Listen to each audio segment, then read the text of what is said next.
suis le directeur général d'Equinix et je vais essayer de vous démontrer pourquoi est-ce qu'Equinix est aujourd'hui légitime pour parler en face de vous d'innovation. Vous pourrez me dire assez facilement, en tout cas certains d'entre vous le penseront, qu'un vendeur de data center, donc d'espace, n'a pas obligatoirement un discours innovant à vous proposer.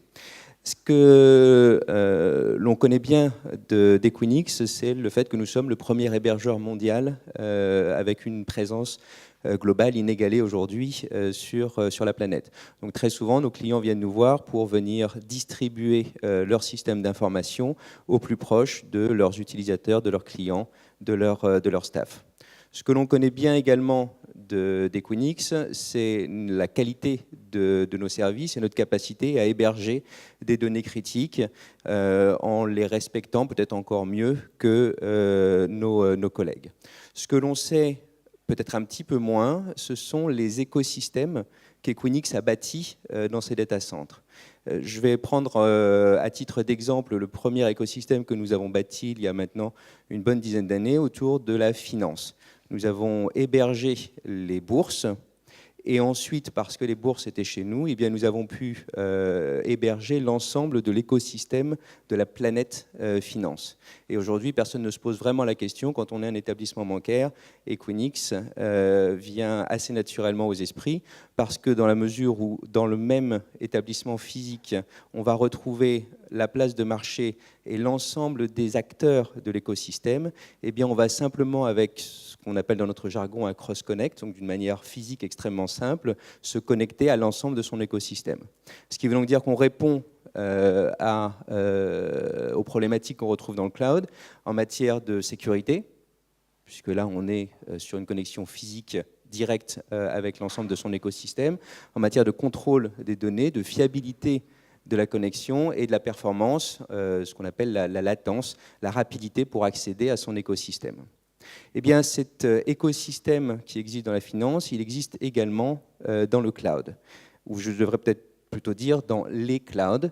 Et voilà ce que nous avons bâti comme solution. Nous hébergeons la plupart des grands fournisseurs aujourd'hui de cloud.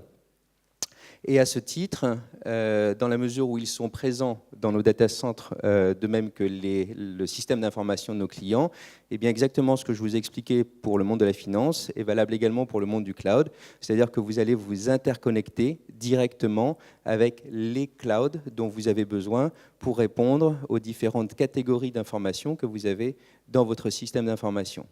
Et l'innovation d'Equinix, ce n'est pas de dire simplement vous êtes présent dans le ou les data centers où sont présents également vos fournisseurs, mais vous avez ce qu'on trouve ici au milieu de ce diagramme, l'Equinix Cloud Exchange, qui est une sorte de hub en quelque sorte. Vous allez créer vos VM, vous allez simplement les envoyer vers ce hub avec une seule et même API, et ensuite ce hub va se charger pour vous d'aller le distribuer dans les clouds auxquels vous souhaitez vous connecter, suivant la criticité des données, suivant un certain nombre de caractéristiques qui sont propres à votre système d'information. Donc en termes de réponse aux problématiques qu'on a vues tout à l'heure, on peut dire que cette solution permet d'une manière extrêmement simple, rapide, fiable, de pouvoir s'interconnecter avec l'ensemble des clouds dont vous allez avoir besoin. Votre cloud privé, potentiellement hébergé également chez nous, mais également l'ensemble des fournisseurs du cloud qui sont hébergés également chez Equinix. Voilà, et ce dernier point au niveau mondial, bien évidemment, c'était l'introduction que j'en faisais. Très bien, Régis. Alors, une question, comment faciliter l'accès des entreprises au cloud aujourd'hui? Je pense que l'accès au cloud et je mets ça au pluriel, est facilité grâce à ce type d'outils qui permet en fin de compte d'ordonnancer votre cloud et de pouvoir distribuer votre système d'information dans les clouds que vous aurez définis par rapport à la criticité des informations que vous avez à distribuer. Donc c'est cette facilité en fin de compte qui est à la base créée par la proximité physique de l'ensemble de l'écosystème qui réunit les entreprises et les fournisseurs de cloud. Merci, bravo Régis Castagnier. Merci. Merci. Merci.